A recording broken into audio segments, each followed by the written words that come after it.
Just the archivist. He was Orpheus in hell. Orpheus singing songs to try to raise the dead.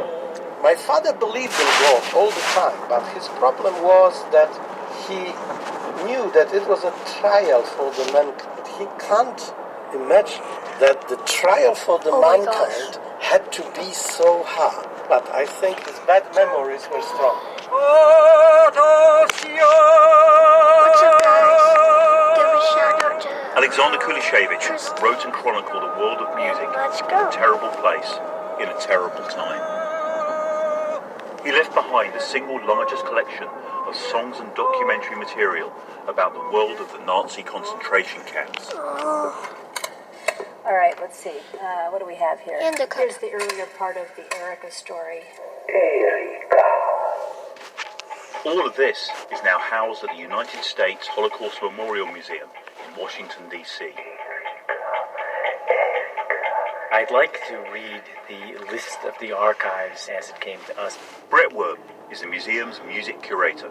The description is quite telling. Here's the original inventory. 1. About 6,700 pages of typescript and manuscript concerning the poetry from 34 concentration camps and their subcamps, among others, quite a large set of religious poetry. 2. About 610 Polish songs from the concentration camps. 3. About 52,000 meters of tape and about 80 cassette tapes. The recordings of the concentration camp songs, poetry, commentaries, original documents from the concentration camps, the maps, plans, leaflets, drawings, letters, postcards, memoirs, etc., etc.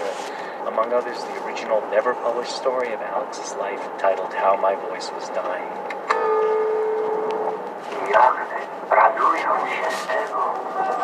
The collection arrived before the museum actually opened in 1992, and the collection was sitting unused in storage in an Auschwitz museum barrack, collecting a lot of soot because of all of the factories that surrounded it. Barbara Malewski, now professor of music at Swarthmore College, was newly arrived at the museum, and along with Brett Werb, the first to delve deep into the collection. Their comprehensive CD, Ballads and Broadsides, songs from Sachsenhausen concentration camp, emerged from their research of an archive they're still coming to terms with. They put me in a broom closet. Someone who was working here secured an old reel-to-reel player. I said, this stuff is incredible. Who is this man, and what are his motivations for doing it? He had a reason to wake up in the morning. This was his mission. This was how he processed his own survival, I think. It is not an overstatement to say he was the first man who did genuine musical witnessing. Nobody was doing this.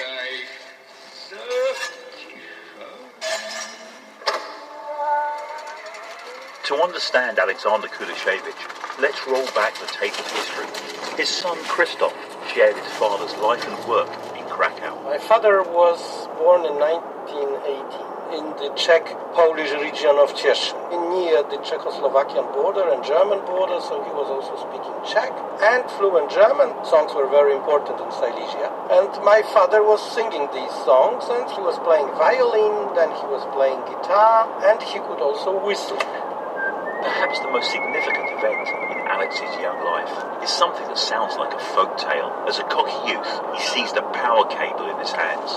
The resulting electrical shock was to have a profound effect. After this accident,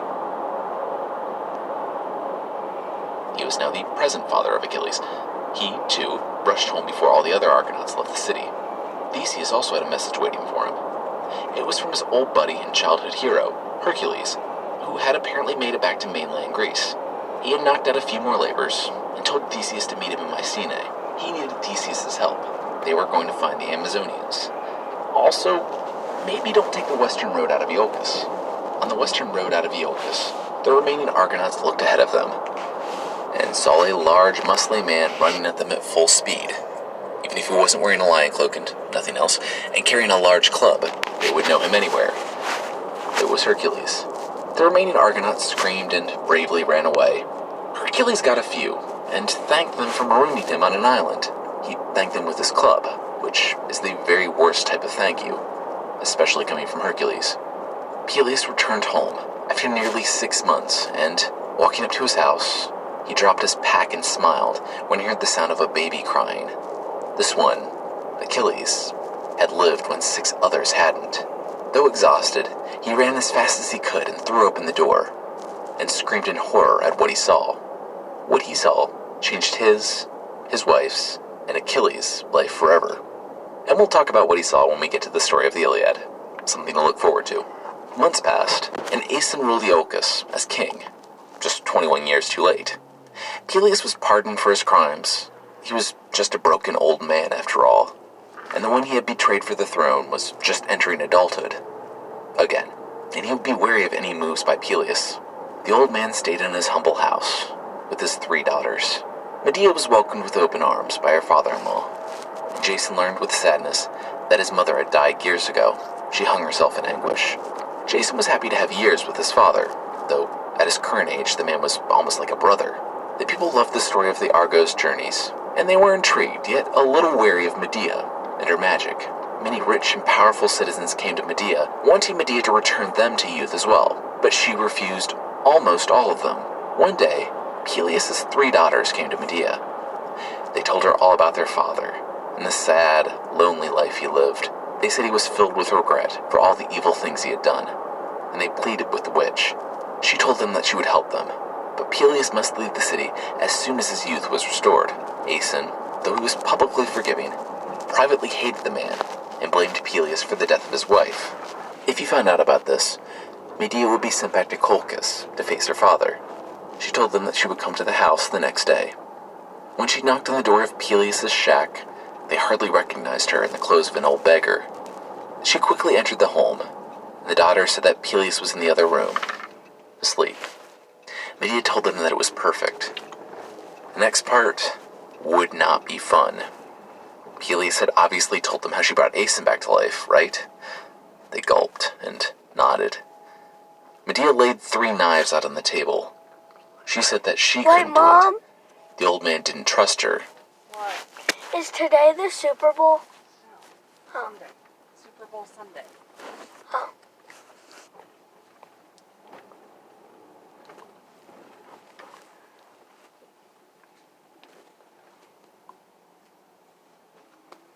Am I gonna stay in the car? No, you can come with me. I want to stay. Well, come with me. Fine. I'm making a video Oh. for YouTube. Alright, ready?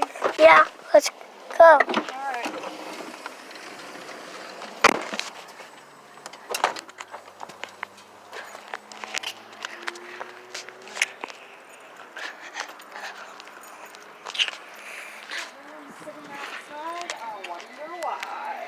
It's not cold? Cutie. Sorry. Yay!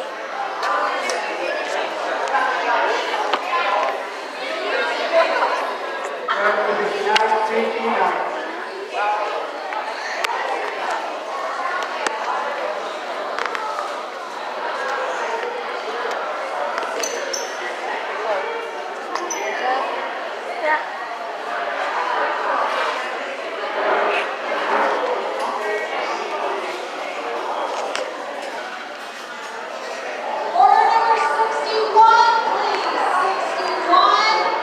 Oh, remember last? Still recording? Yeah. Remember last time? They yelled. I remember. And then It was said- that same lady. And then she said, "You stole someone else's food." I know. Yeah, but I was like, no, I got exactly what I ordered. 573. Remember? Yeah. Food.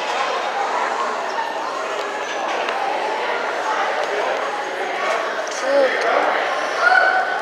Food.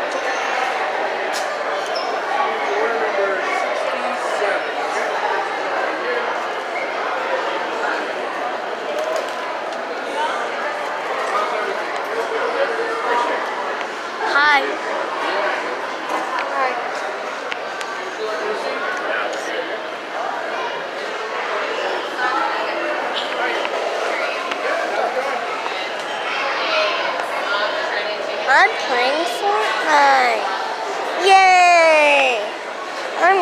go play Fortnite when I eat.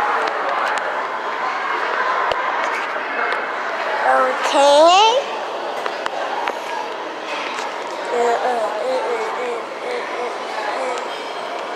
Okay.